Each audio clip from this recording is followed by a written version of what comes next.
அஸ்ஸலாமு அலைக்கும்.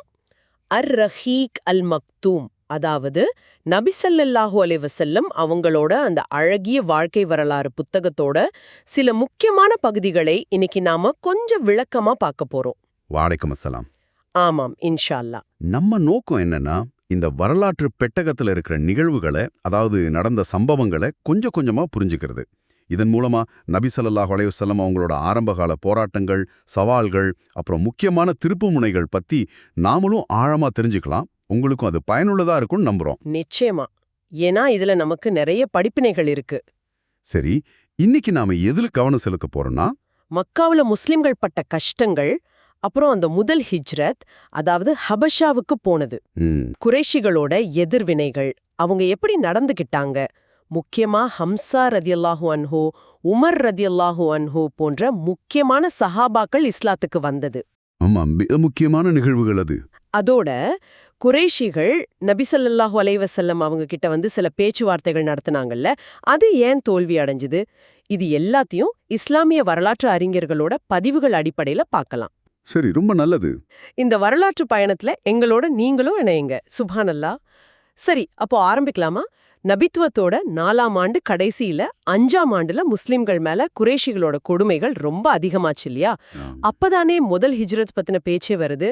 ஆமாம், ரொம்ப சரி. நிலைமை கட்டுக்கடங்காம போச்சு. கொடுமைகள் தாங்க முடியல. அந்த நேரத்துல தான் அல்லாவே வழிகாட்டினான். அவனோட பூமி விசாலமானது, உங்க ஈமான, உங்க நம்பிக்கையை பாதுகாக்க நீங்க இடம்பெயரலான்னு சூரா அஸ்ஸுமர்ல 10வது வசனத்துல சொல்றான் பாருங்க. ஓ, அந்த வசனம். இம்மையில் நன்மை செய்தவர்களுக்கு நன்மையே கிடைக்கும், அல்லாஹுடைய பூமி விசாலமானது, பொறுமையாளர்களுக்கு கணக்கின்றி கூலி வழங்கப்படும். ஆமா, ஞாபகம் இருக்கு. ஆமா, இங்குதான் ஹிஜ்ரத், அதாவது இறை நம்பிக்கைக்காக ஒரு இடத்துல இருந்து பாதுகாப்பான இன்னொரு இடத்துக்கு போறது ஒரு தீர்வா முன்னிறுத்தப்படுது. அப்போ நபி ஸல்லல்லாஹு அலைஹி வஸல்லம் அவங்க ஹபஷாவை தேர்ந்தெடுத்ததுக்கு காரணம் அந்த மன்னர் நஜ்ஜாஷியோட நீதி உணர்வு கேள்விப்பட்டது தானே? அதேதான், மிகச்சரியா சொன்னீங்க. ஹபஷாவோட மன்னர் அஸ்மஹா நஜ்ஜாஷி ரொம்ப நீதியானவர். அவர் நாட்டுல யாரும் அநியாயம் செய்யப்பட மாட்டாங்கன்னு நபி ஸல்லல்லாஹு அலைஹி வஸல்லம் அவங்களுக்கு தெரியும். அதனாலதான் தம் தோழர்களோட உயிரையும் ஈமானையும் பாதுகாக்க அங்க போக அனுமதி கொடுத்தாங்க. அந்த முதல் குழு ராத்திரியோட ராத்திரியா போனாங்களாமே, குறைஷிகளுக்கு தெரியாம. ஆமா, அதுவும் ரொம்ப ரகசியமா. உஸ்மான் இப்னு அஃபான் ரதியல்லாஹு அன்ஹு தலைமையில 12 ஆண்கள் 4 பெண்கள், நபி அவர்களோட மகள் ருகையா ரதியல்லாஹு அன்ஹாவும் அந்த குழுவுல இருந்தாங்க. சுப்ஹானல்லாஹ். ஷுவைபா துறைமுகத்துக்கு ராத்திரில போய் அங்க நின்னுட்டு இருந்த ஒரு வியாபார கப்பல்ல ஏறி ஹபஷாக்கு போய்க்காங்க. குறைஷிகள் துரத்தியத ஒன்றும் பிடிக்க முடியலையா? பிடிக்க முடியல. இவங்க போனதுக்கு அப்புறம் தான் அவங்களுக்கு விஷயமே தெரிஞ்சது.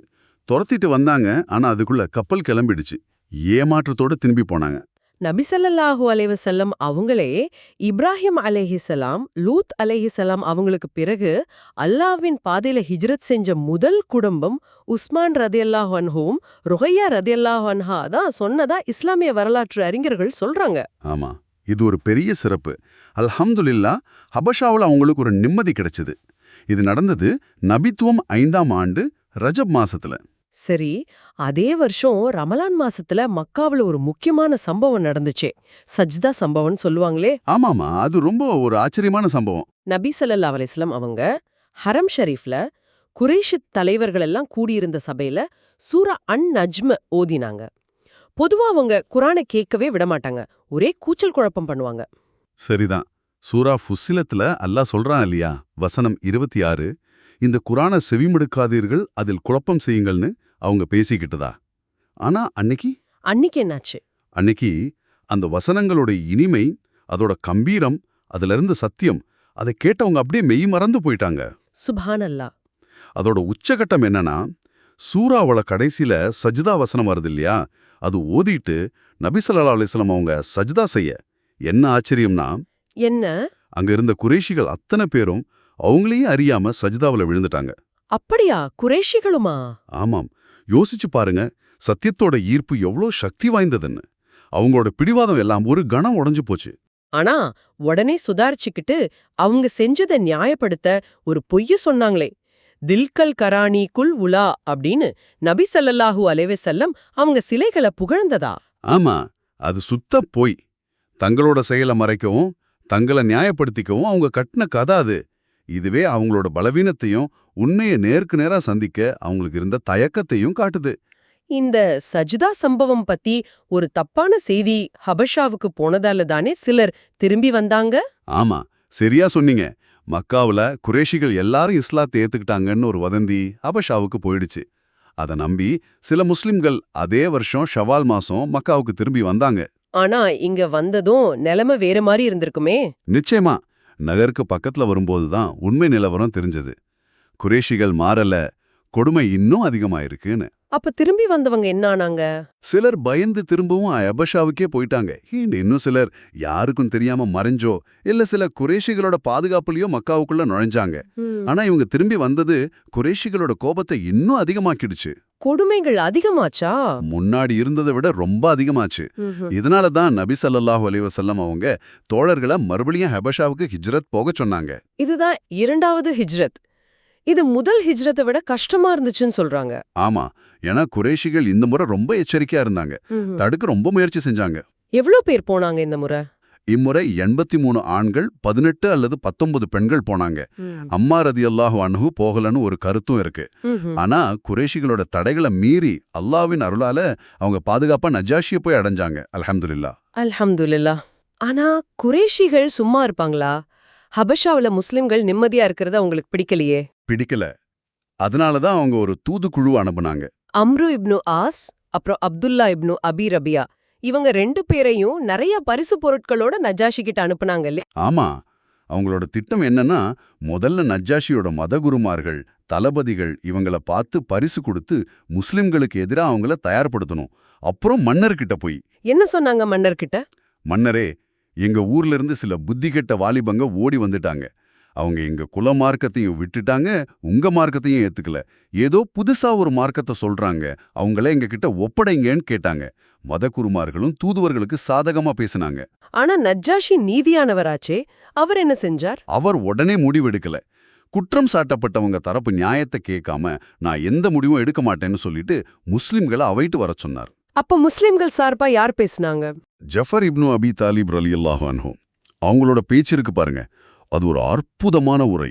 ரொம்ப ஆழமானது, அதே சமயம் ராஜதந்திரமானது. என்ன பேசினாங்க ஜஃபர் ரலியல்லாஹு தஆலா அன்ஹு? கொஞ்சம் சுருக்கமா சொல்ல முடியுமா? முதல்ல இஸ்லாம் வர்றதுக்கு முன்னாடி அரேபியர்களோட அறியாமை கால நிலைமைய சொன்னாங்க. சிலை வணக்கம், அசிங்கமான பழக்க வழக்கங்கள், சொந்த பந்தங்களோட சண்டை, அநியாயம், இதையெல்லாம் விவரிச்சாங்க. ஓ. அப்புறம் நபி ஸல்லல்லாஹு அலைஹி வஸல்லம் அவங்க எப்படிப்பட்டவங்க, அவங்களோட நற்குணங்கள், அவங்க கொண்டு வந்த போதனைகள், ஒரே இறைவனை வணங்குறது, உண்மையை பேசுறது, நம்பகத்தன்மையோடு இருக்கிறது, உறவுகளை பேணுறது, அண்டை வீட்டாரோட நல்லபடியா இருக்கிறது, எல்லா தீய செயல்களையும் விடுறது, தொழுக, ஜகாத், நோன்பு, இதையெல்லாம் விளக்குனாங்க. சரி. நாங்க இந்த மார்க்கத்தை ஏத்துக்கிட்டோம், அதனால எங்க சொந்த ஜனங்களே எங்களை கொடுமைப்படுத்துறாங்க, அதனாலதான் உங்க நாட்டுல அடைக்கலம் தேடி வந்திருக்கோம், உங்களோட நீதியில எங்களுக்கு நம்பிக்கை இருக்குன்னு ரொம்ப அழகா சொன்னாங்க. சுப்ஹானல்லாஹ். நஜ்ஜாஷி குர்ஆன் வசனங்களை கேட்கணும் சொன்னாராமே. ஆமா, அப்போ ஜஃபர் ரலியல்லாஹு அன்ஹு சூரா மரியமோட ஆரம்ப வசனங்களை ஓதி காட்டினாங்க. அத கேட்டதும் நஜ்ஜாஷியும் பாதிரியார்களும் அழுதாங்களாமே. ஆமா, வரலாற்று நூல்கள் அப்படிதான் பதியப்பட்டிருக்கு. அவங்க தாடிகள் நனையற அளவுக்கு அழுதாங்கன்னு வருது. நஜாஷி சொன்னாராம், நிச்சயமா இதுவும் மூசா அலைஹிஸ்ஸலாம் கொண்டு வந்த வேதமும் ஒரே விளக்குல இருந்து வந்த ஒளிதான் அப்படின்னு. சுப்ஹானல்லாஹ். அப்போ குறைஷி தூதர்கள் கிட்ட என்ன சொன்னார்? முடியாது, இவங்கள நான் ஒப்படைக்க மாட்டேன்னு உறுதியா சொல்லிட்டார். ஆனா அம்ர் இப்னு ஆஸ் அடுத்த நாளும் விடாம முயற்சி செஞ்சாரே. ஈசா அலைஹிஸ்ஸலாம் பத்தி இவங்க தப்பா சொல்றாங்கன்னு சொன்னாராமே. ஆமா, அடுத்த நாள் வந்து, மன்னரே, இவங்க மரியமோட மகன் ஈசாவை பத்தி ஒரு மாதிரி வித்தியாசமா சொல்றாங்கன்னு போட்டு கொடுத்தான். நஜ்ஜாஷி திரும்பவும் முஸ்லிம்களை கூப்பிட்டு விசாரிச்சார். அப்போ ஜஃபர் ரலியல்லாஹு அன்ஹு என்ன பதில் சொன்னாங்க? ரொம்ப தெளிவா இஸ்லாத்தோட நிலைப்பாட்ட சொன்னாங்க. ஈசா அலைஹிஸ்ஸலாம் அல்லாவின் அடிமை, அவனுடைய தூதர், கன்னி மரியமுக்கு அவன் போட்ட அவனுடைய வார்த்தை, அவனிடமிருந்து வந்த ஓர் ஆன்மா, ரூஹ். இதுக்கு நஜ்ஜாஷியோட பதில் ரொம்ப அருமையா இருந்ததா சொல்றாங்களே. ஆமா, நஜ்ஜாஷி தரையில ஒரு குச்சியை வச்சு ஒரு கோடு கிழிச்சு, அல்லா மேல சத்தியமா, மரியமோட மகன் ஈசா நீங்க சொன்னதை விட இந்த கோட்டோட அளவுக்கு கூட கூடவும் இல்ல குறையவும் இல்ல அப்படின்னு சொன்னாராம். சுப்ஹானல்லாஹ். பாதிரியார்கள் முணுமுணுத்ததை கூட அவர் கண்டுக்கல. முஸ்லிம்களுக்கு முழு பாதுகாப்பு கொடுத்தார். ஒரு தங்க மலையையே கொண்டு வந்து கொடுத்தாலும் உங்களை நான் துன்புறுத்த விடமாட்டேன்னு சொல்லிட்டு குறைஷிகள் கொண்டு வந்த பரிசு பொருள் எல்லாத்தையும் திருப்பி கொடுத்து அனுப்பிட்டார். அல்ஹம்துலில்லா. இது உம்மு சலமா ரலியல்லாஹு அன்ஹா அறிவிக்கிற ஹதீஸ் இல்லையா? ஆமா, அவங்க தான் இந்த நிகழ்வை விரிவா அறிவிக்கிறாங்க. இது இஸ்லாமிய வரலாற்றில் நீதிக்காக நின்ன ஒரு மாபெரும் நிகழ்வு. சரி, ஹபஷா தூது தோல்வி அடைஞ்சதும் குறைஷிகளோட கோபம் இன்னும் அதிகமாச்சே. மக்காவுல இருந்த முஸ்லிம்கள் மேலேயும் குறிப்பா நபி ஸல்லல்லாஹு அலைஹி வஸல்லம் அவங்க மேலேயும் தாக்குதல் அதிகமாச்சே. ஆமா, அவங்களுக்கு வேற வழி தெரியல. கோபம் தலைக்கேறிடுச்சு. ஆனா நபி ஸல்லல்லாஹு அலைஹி வஸல்லம் அவங்க அல்லாஹ்வின் கட்டளைப்படி சூரா அல் ஹிஜ்ர் 94 உங்களுக்கு ஏவப்பட்டதை வெளிப்படையா சொல்லுங்க, தன்னோட அழைப்பு பணியை நிறுத்தவே இல்ல. அபு தாலிப் அவங்களோட பாதுகாப்பு ஒரு கேடயமா இருந்துச்சு. அதனால நேரடியா பெரிய அளவுல தாக்க சில சமயம் தயங்குனாங்க. ஆனாலும் அவமதிக்கிறது, தொல்லை கொடுக்கறது, முடிஞ்சா அடிக்கிறதுன்னு தொடர்ந்து செஞ்சுக்கிட்டே இருந்தாங்க. அபூபக்கர் ரலியல்லாஹு அன்ஹு மாதிரி சஹாபாக்கள் தடுக்க போகும்போது அவங்களும் தாக்கப்பட்டாங்க. ஆமா, அந்த சம்பவங்கள் நெஞ்ச உருக்குதே. அப்துல்லா இப்னு அம்ரு இப்னு ஆஸ் ரலியல்லாஹு அன்ஹு அறிவிக்கிற சம்பவத்துல குறைஷிகள் எல்லாரும் சேர்ந்து தாக்க வராங்க. ஆமா, அப்போ நபி ஸல்லல்லாஹு அலைஹி வஸல்லம் அவங்க ரொம்ப கடுமையா எச்சரிக்கிறாங்க. குறைஷிகளே, உங்களை அறுத்து பலியிடும் முடிவோடு நான் வந்திருக்கேன்னு சொன்னதும் அவங்க பயந்து போயிட்டாங்க. ஆனா அடுத்த நாள் திரும்பவும் எல்லாரும் சேர்ந்து தாக்க வராங்க.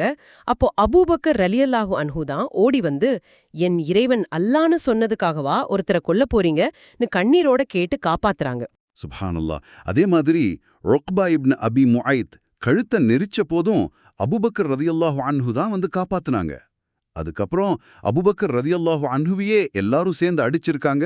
அவங்க தலையில முடியெல்லாம் பிஞ்சு போச்சுன்னு அஸ்மா பின்த் அபீபக்கர் ரலியல்லாஹு அன்ஹா சொல்றாங்க. எவ்வளோ சோதனைகள்! இந்த மாதிரி ஒரு இருண்ட சூழ்நிலையில தான் இஸ்லாத்துக்கு ஒரு பெரிய வெளிச்சம் கிடைச்சது இல்லையா? நபி ஸல்லல்லாஹு அலைஹி வஸல்லம் அவங்களோட சிறிய தந்தை அல்லாவின் சிங்கம் ஹம்சா இப்னு அப்துல் முத்தலிப் ரலியல்லாஹு அன்ஹு அவங்க இஸ்லாத்தை ஏத்துக்கிட்டது. ஆமாம், அது நபித்துவன் 6ஆம் ஆண்டு துல்ஹஜ் மாசம். அது ஒரு பெரிய திருப்பு முனை. அதுக்கு காரணம் அபூ ஜஹல் நபி ஸல்லல்லாஹு அலைஹி வஸல்லம் அவங்கள ரொம்ப மோசமா திட்டி கல்லால அடிச்சு காயப்படுத்தினது தானே? அதேதான். ஹம்சா ரலியல்லாஹு அன்ஹு அவங்க வேட்டைக்கு போயிட்டு திரும்பி வராங்க. அப்போ ஒரு அடிமை பெண் இந்த விஷயத்த சொல்றாங்க.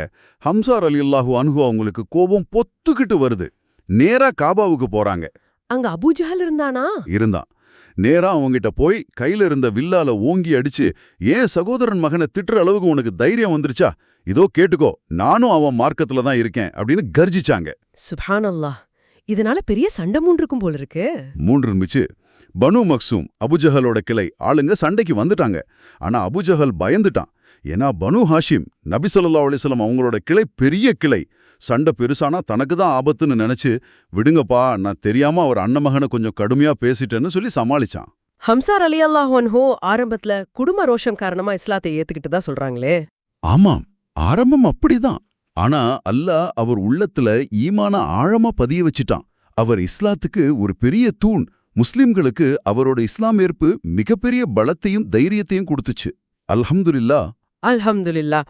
அதை தொடர்ந்து ஒரு சில நாள்லயே இன்னொரு இடி மாதிரி ஒரு செய்தி குறைஷிகளுக்கு.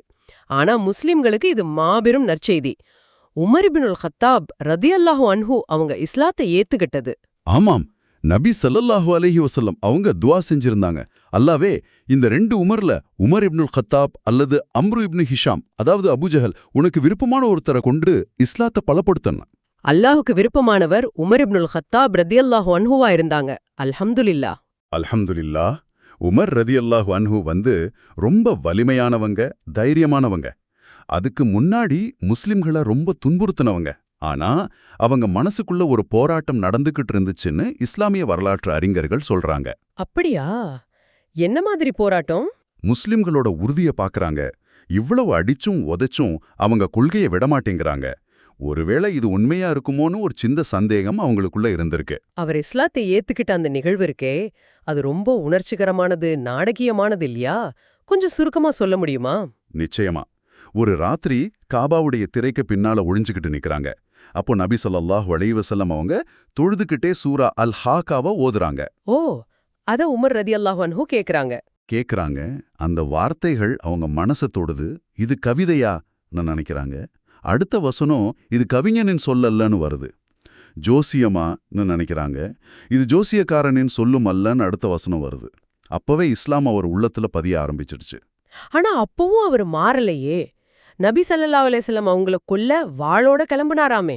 ஆமா, அந்த பழைய பிடிவாதம் விடல. வாளை எடுத்துக்கிட்டு நபி ஸல்லல்லாஹு அலைஹி வஸல்லம் அவங்களையே கொல்ல கிளம்பிட்டாரு. போற வழியில நுவைம் இப்னு அப்துல்லா ரலியல்லாஹு அன்ஹுங்கிற ஒருத்தரை பார்க்கறாரு. அவர்தானே உமர் ரதியல்லாஹு அன்ஹுவோட சகோதரி ஃபாத்திமா ரதியல்லாஹு அன்ஹாவும் மச்சான் சயீத் இப்னு சயீத் ரதியல்லாஹு அன்ஹு இஸ்லாத்தை ஏத்துக்கிட்ட விஷயத்த சொன்னது. ஆமா, நீ முதல்ல உன் வீட்டுக்கு போ, உன் தங்கச்சியும் மாப்பிளையும் மதம் மாறிட்டாங்கன்னு சொன்னதும் உமர் ரதியல்லாஹு அன்ஹுக்கு கோபம் தலைக்கேறிடுச்சு. நேரா தங்கச்சி வீட்டுக்கு போறாரு. அங்க கப்பாப் இப்னு அரத் ரதியல்லாஹு அன்ஹு அவங்களுக்கு சூரா தாஹா கத்துக் கொடுத்துட்டு இருந்தாங்களாமே. ஆமா, உமர் ரலியல்லாஹு அன்ஹுவோட சத்தம் கேட்டதும் கப்பாப் ரலியல்லாஹு அன்ஹு ஒழிஞ்சுக்கிட்டாங்க. உமர் ரலியல்லாஹு அன்ஹு உள்ள வந்து மாப்பிளைய விசாரிக்கிறாரு, அப்புறம் அடிக்கிறாரு. தடுக்க வந்த தங்கச்சி ஃபாத்திமா ரலியல்லாஹு அன்ஹாவையும் முகத்துல அரைஞ்சிடுறாரு. ரத்தம் வருது. அந்த நேரத்துல ஃபாத்திமா ரதியல்லாஹு அன்ஹா ரொம்ப உறுதியா ஷஹாதாவை சொன்னாங்களாமே. ஆமா, நீ என்ன செஞ்சாலும் சரி, நாங்க இஸ்லாத்தை ஏத்துக்கிட்டோம். லா இலாஹ இல்லல்லாஹ் முஹம்மது ரசூலுல்லாஹ்னு தைரியமா சொல்றாங்க. தங்கச்சியோட அந்த உறுதியை பார்த்ததும் ரத்தம் வர்றத பார்த்ததும் உமர் ரலியல்லாஹு அன்ஹுக்கு மனசு இலகிடுது. அப்போதான் அந்த ஏட்ட கேட்டாராம். ஆமா, தன் செயலுக்காக வெட்கப்பட்டு, சரி நீங்க என்ன படிச்சுக்கிட்டு இருந்தீங்க, அதை காட்டுங்கன்னு கேக்குறாரு. தங்கச்சி, நீங்க குளிச்சு சுத்தமானதுக்கு அப்புறம்தான் தர முடியும்னு சொல்றாங்க. அவரும் போய் குளிச்சுட்டு வர்றாரு. அப்புறம் அந்த ஏட்ட குடுக்கறாங்க. அதுல சூரா தாஹா இருந்துச்சு. ஆமா, பிஸ்மில்லா சொல்லி சூரா தாஹாவோட ஆரம்ப வசனங்களை 14வது வசனம் வரைக்கும் படிக்கிறாரு. படிச்சதும் ஆஹா, எவ்வளவு அழகான, எவ்வளவு கண்ணியமான வார்த்தைகள் அப்படின்னு சொல்றாரு. உடனே முஹம்மது எங்க இருக்காங்கன்னு சொல்லுங்கன்னு கேக்குறாரு. அப்போ ஒளிஞ்சிருந்த கபாப் ரலியல்லாஹு அன்ஹு வெளியே வராங்க. வெளியே வந்து, உமரே, நற்செய்தி, நபி ஸல்லல்லாஹு அலைஹி வஸல்லம் அவங்களோட துஆ உங்க விஷயத்துல ஏத்துக்கப்பட்டுடுச்சுன்னு நினைக்கிறேன்னு சொல்றாங்க. அப்புறம் நேரா நபி ஸல்லல்லாஹு அலைஹி வஸல்லம் அவங்க இருந்த வீட்டுக்கு தாருல் அர்க்கம் போனாரா? ஆமா, வாளோட போறாரு. அங்கிருந்து சஹாபாக்களுக்கெல்லாம் பயம். ஆனா ஹம்ஸா ரலியல்லாஹு அன்ஹு வரட்டும், நல்ல எண்ணத்தோட வந்தா சரி, இல்லனா அவரோட வாளாலே அவரை கொல்லுவோன்னு சொல்றாங்க. நபி ஸல்லல்லாஹு அலைஹி வஸல்லம் அவங்க என்ன செஞ்சாங்க? அவங்க வெளியே வராங்க. உமர் ரலியல்லாஹு அன்ஹுவோட ஆடைய பிடிச்சு இழுத்து, உமரே, இன்னும் நீ திருந்தலையா? அல்லாஹ் உன்னோட விஷயத்துல ஒரு முடிவெடுக்கிற வரைக்கும் இப்படியே தான் இருப்பியா? அல்லாவே உமர் மூலமா இஸ்லாத்துக்கு கண்ணியத்தை கொடு அப்படின்னு சொல்றாங்க. அந்த இடத்துல தான் உமர் ரதியல்லாஹு அன்ஹு ஷஹாதா சொன்னாங்களா? ஆமா, உடனே அஷ்ஹது அன் லா இலாஹ இல்லல்லாஹ் வ அன்ன முஹம்மதன் ரசூலுல்லாஹ், அல்லாவை தவிர வேறு இறைவன் இல்லை, முஹம்மது ஸல்லல்லாஹு அலைஹி வஸல்லம் அல்லாவின் தூதர் என்று நான் சாட்சி கூறுகிறேன் அப்படின்னு சொல்லி இஸ்லாத்தை ஏத்துக்கிட்டாங்க. சுபஹானல்லாஹ். அந்த வீடே தக்பீர் சத்தத்தால அதிர்ந்துச்சு. அங்கிருந்த சஹாபாக்களுக்கு அவ்வளோ மகிழ்ச்சி. சுபஹானல்லாஹ். இது இஸ்லாமிய வரலாற்றையே ஒரு மாபெரும் திருப்புமுனை. இதோட தாக்கம் எப்படி இருந்துச்சு? உமர் ரலியல்லாஹு அன்ஹு அவங்க இஸ்லாத்தை ஏத்துக்கிட்டத மறைக்கலையே. மறக்கவே இல்ல. அதுதான் அவரோட இயல்பு. நேரா போனவரு இஸ்லாத்தோட பரம எதிரியான அபூஜஹல் வீட்டுக்கு போய் நான் இஸ்லாத்தை ஏத்துக்கிட்டேன்னு சொல்றார். அப்புறம் ஊர்ல யாரு செய்தியை வேகமா பரப்புவாரோ அந்த ஜமீல் இப்னு மூமர் கிட்ட போய் சொல்றாரு. அவர் உடனே ஊரு பூரா அறிவிச்சிட்டார். அப்புறம் காபாவுல வெளிப்படையா தொழுதாங்களாமே. ஆமா, அதுவரைக்கும் முஸ்லிம்கள் பயந்து பயந்து தான் தொழுதாங்க. உமர் ரலியல்லாஹு அன்ஹு இஸ்லாத்துக்கு வந்த பிறகு அவங்க எல்லாரையும் கூட்டிட்டு போய் காபாவுல வெளிப்படையா தொழுதாங்க, சண்டை போட்டாங்க. இப்னு மசூத் ரலியல்லாஹு அன்ஹு சொல்ற மாதிரி, உமர் ரலியல்லாஹு அன்ஹு இஸ்லாத்தை ஏற்கும் வரைக்கும் நாங்க காபால தொழ முடியல. அவர் இஸ்லாத்துக்கு வந்ததுக்கு அப்புறம் தான் இஸ்லாம் வெளிப்படையாச்சு, நாங்க பலம் பெற்றோம். அதனாலதான் நபி ஸல்லல்லாஹு அலைஹி வஸல்லம் அவங்க அவருக்கு அல் ஃபாரூக், சத்தியத்தையும் அசத்தியத்தையும் பிரிச்சு காட்டுபவர்னு பேர் வச்சாங்க. அல்ஹம்துலில்லாஹ். அல்ஹம்துலில்லாஹ். குறைஷிகளுக்கு இது ஒரு பேரிடியா இருந்துச்சு. ஹம்ஸா ரலியல்லாஹு அன்ஹு, உமர் ரலியல்லாஹு அன்ஹு இவங்க 2 பேரும் இஸ்லாத்துக்கு வந்த பிறகு குறைஷிகள் கொஞ்சம் யோசிச்சிருப்பாங்க இல்லையா? அவங்க அணுகுமுறை மாறுச்சா? ஆமா, கொஞ்சம் மாறுச்சு. நேரடியா மோதுறது சரிப்படாதுன்னு தோணுச்சு. அதுவும் இல்லாம இஸ்லாம் வளர்ந்துகிட்டே போகுது. அதனால பேச்சுவார்த்தை மூலமா நபி ஸல்லல்லாஹு அலைஹி வஸல்லம் அவங்கள வழிக்கு கொண்டு வரலான்னு நினைச்சாங்க. உத்பா இப்னு ரபியாங்கிற ஒரு பெரிய மனுஷனை அனுப்புனாங்க. அவ நிறைய ஆசவார்த்தைகள் சொன்னானே. பணம் வேணுமா, பதவி வேணுமா, ஆட்சி வேணுமா, இல்ல ஏதாவது ஜின் பிடிச்சிருந்தா நாங்க சரி பண்றோன்னு. ஆமா, நபி ஸல்லல்லாஹு அலைஹி வஸல்லம் அவங்க ரொம்ப அமைதியா அவன் சொல்றது எல்லாம் கேட்டாங்க. அவன் பேசி முடிச்சதும் நீங்க சொல்ல வேண்டியதை சொல்லிட்டீங்களான்னு கேட்டுட்டு சூரா ஃபுஸ்ரத்தோட ஆரம்ப வசனங்களை ஓதி காட்டினாங்க. உத்பா அதை கேட்டு மெய்மறந்து போனானாமே. ஆமா, அந்த வசனங்களோட தாக்கத்துல அப்படியே லயிச்சு போனான். நபி ஸல்லல்லாஹு அலைஹி வஸல்லம் அவங்க சஜ்தா வசனம் வந்ததும் சஜ்தா செஞ்சாங்க. அத பார்த்துட்டு உத்பா எந்த பதிலும் சொல்லாம திரும்பி குறைஷிகள் கிட்ட போனான். அங்க போய் என்ன சொன்னா? அவன் சொன்னா, நான் ஒரு பேச்ச கேட்டேன். அது கவிதையும் இல்ல, சூனியமும் இல்ல. என் பேச்ச கேளுங்க. முகமத அவர் வழியில விட்டுடுங்க. அவர் ஜெயிச்சா அது உங்களுக்கும் பெருமை. மத்த அரபுகள் அவரை ஜெயிச்சா உங்க வேலை சுலபமா போயிடும்னா. ஆனா குறைஷிகள் ஒத்துக்கலையே. உன்னை முகமது வசியம் பண்ணிட்டாருன்னு சொன்னாங்களே. ஆமா. உத்பா பயந்து போய் வசனம் 13 கேட்டதும் நபி அவர்களை நிறுத்தச் சொன்னதா கூட ஒரு அறிவிப்பு இருக்கு. மொத்தத்துல அவங்க உத்பாவோட பேச்ச கேட்கல.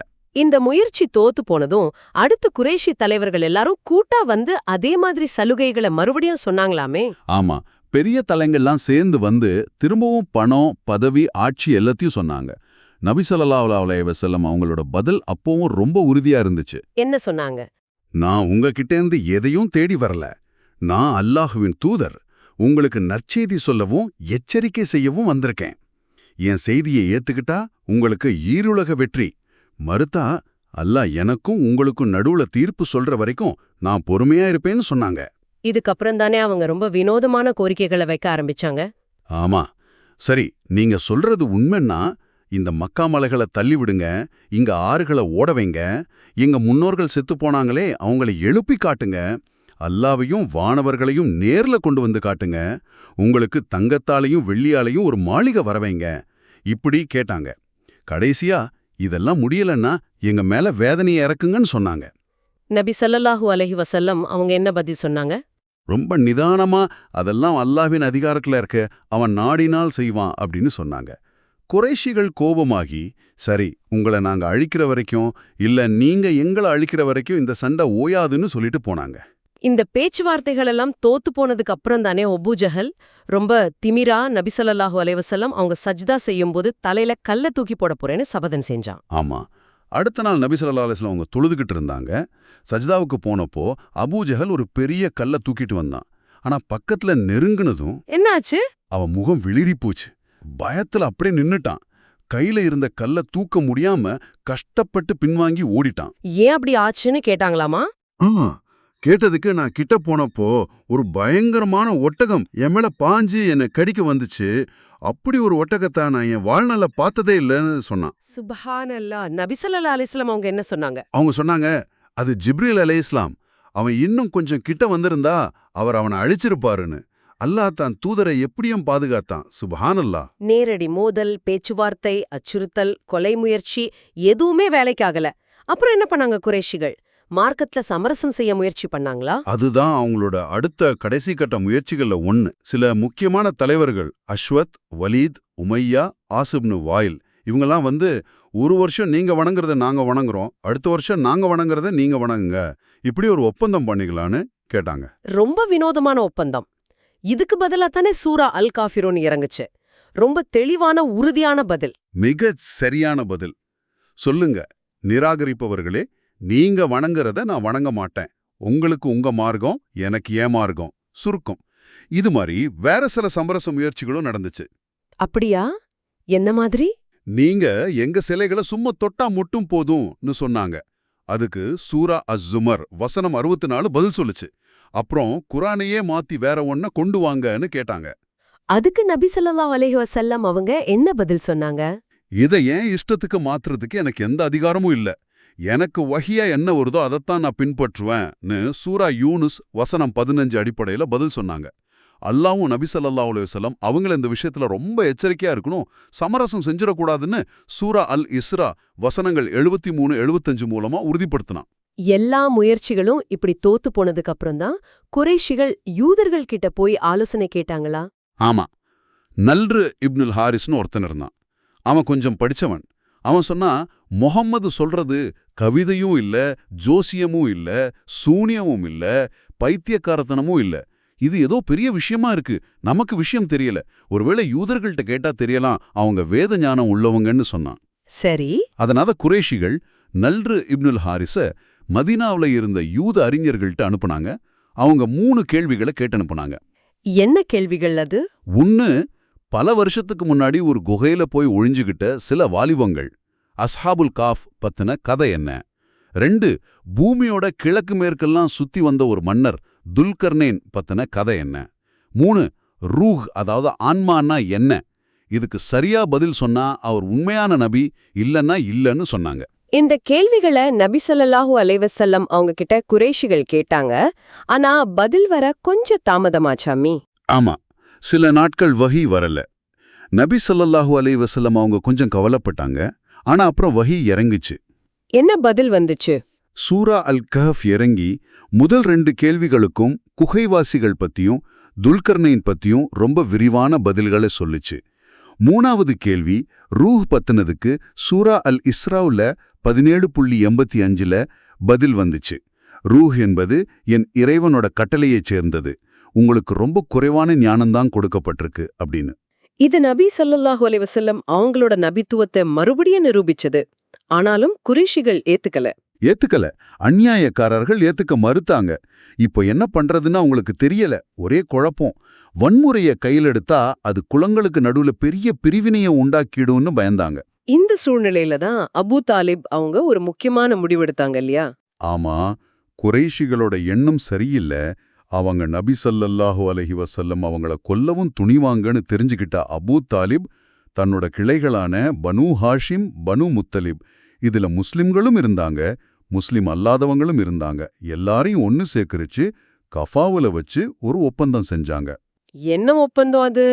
நபி ஸல்லல்லாஹு அலைஹி வஸல்லம் அவங்கள எக்காரணம் கொண்டும் எதிரிகள் கிட்ட ஒப்படைக்க மாட்டோம், அவங்களுக்கு எது நடந்தாலும் நாங்க கடைசி வரைக்கும் பாதுகாப்பா நிப்போன்னு உறுதி ஏத்துக்கிட்டாங்க.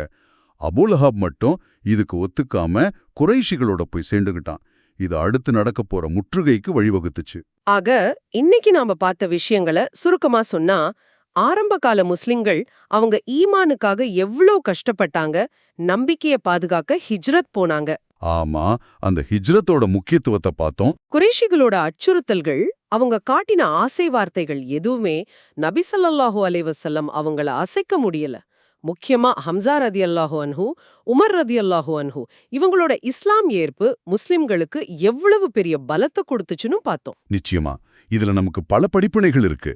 இஸ்லாமிய செய்தியோட தெளிவும் அதோட சக்தியும் எவ்வளவு எதிர்ப்புகள் வந்தாலும் மக்களை எப்படி ஈர்த்துச்சுன்னு தெரியுது.